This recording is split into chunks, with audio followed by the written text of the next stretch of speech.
Bonjour à tous et bienvenue sur cette capsule.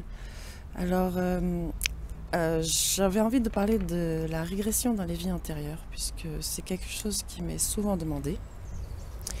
Et avant d'aborder ce sujet, je vais profiter de cette petite capsule pour vous dire que, bon, vous avez dû le remarquer, j'ai changé le nom de cette chaîne, qui s'appelle maintenant À la découverte de l'être.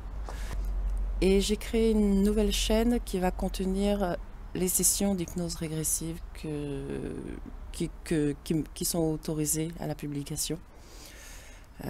Donc voilà, je ne diffuserai plus sur ce canal les sessions d'hypnose que l'on m'autorise à partager.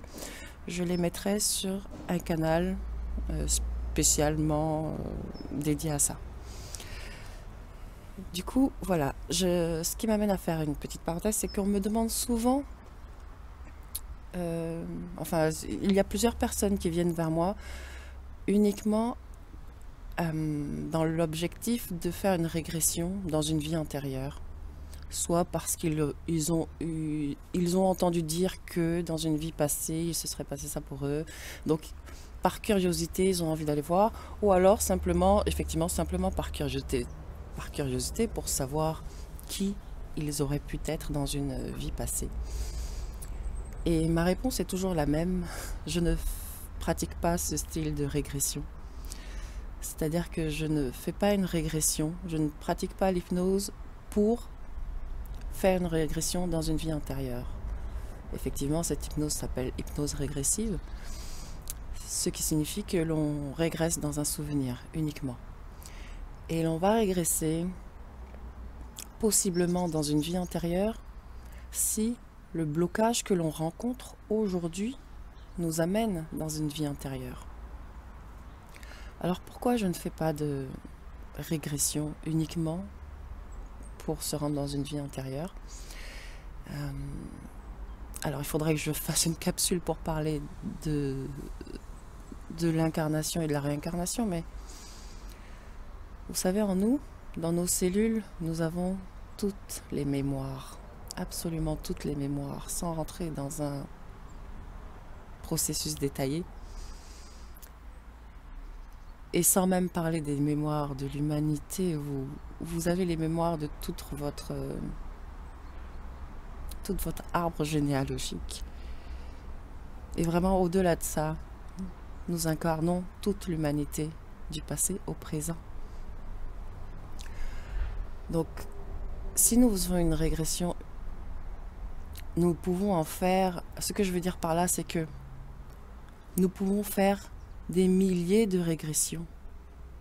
Et il y en aurait toujours à faire. Vous ne sauriez toujours pas réellement qui vous avez été. Lorsque l'on arrive dans une vie antérieure,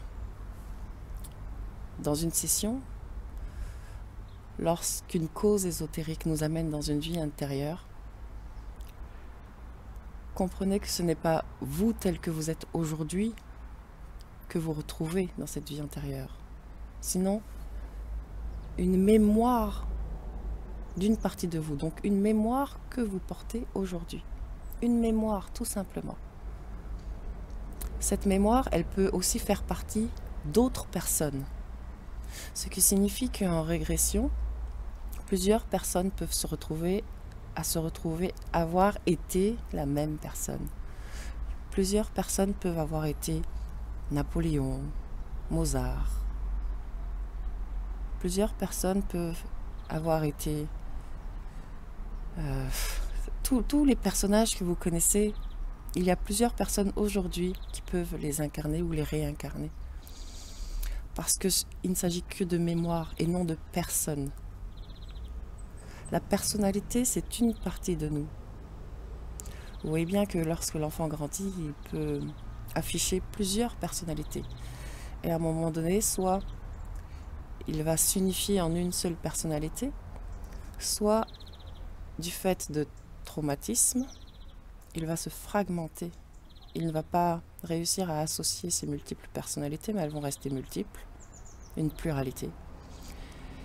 Et on va avoir des gens avec des troubles identitaires, des troubles de la personnalité, des trouble à personnalité multiple.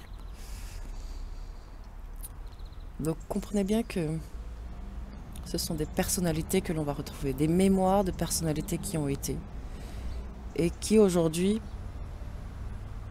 d'une manière ou d'une autre, vous affectent. C'est comme ça qu'on peut revenir. C'est pour ça que en régression, en remontant à une cause, on peut arriver à une vie antérieure. Mais on ne remonte pas toujours à une vie antérieure. La cause d'une problématique vécue aujourd'hui n'est pas toujours liée à une vie passée. Elle peut être, en tout cas, enfin, quand on dit à une vie passée, on devrait dire à une mémoire passée. Ça serait tellement plus juste. La cause peut tout à fait être liée à un moment de l'enfance. Donc il arrive également qu'en session d'hypnose, nous ne remontions absolument, nous ne quittions pas cette vie présente.